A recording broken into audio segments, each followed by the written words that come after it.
સાયકલથી લઈને 4 વ્હીલર સુધીની તમામ પ્રકારના ઈ વ્હીકલની બેટરી અને સાથે સાથે ઇલેક્ટ્રિક ફોર્કલિફ્ટ, હોમ ઇન્વર્ટરથી લઈને સોલર પેનલ ક્લિનિંગ રોબોટ સુધીની બેટરી તમને એક જ જગ્યાએથી મળી જાય તો ઝટકો લાગે ને. મને પણ લાગ્યો હતો જ્યારે હાર્દિકભાઈ મને તેમના બેટરીના ખજાનામાં લઈ ગયા હતા.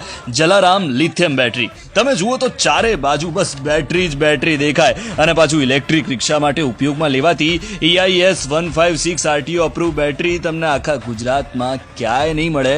તેના માટે તો તમારે જલારામ લિથિયમ બેટરીમાં જ આવવું પડશે. અને તેમાં સબસિડીનો લાભ તો ખરો જ. અને મારા જેવું કોઈ હોય જેને બેટરી જાતે રિપેર કરવી હોય પણ તેના માટે જોઈએ રો મટીરિયલ. હવે એ શોધવા માટે ક્યાં જવું? ક્યાંય જવાની જરૂર નથી. જલારામ લિથિયમ બેટરીમાં બેટરી રિલેટેડ તમામ પ્રકારનું રો મટીરિયલ મળી જવાનું છે. અને તમારે જો ડીલરશીપ જોતી હોય તો અત્યારે જ કોન્ટેક્ટ કરી લેજો હાર્દિકભાઈનો. નંબર અને એડ્રેસ સ્ક્રીન અને કેપ્શન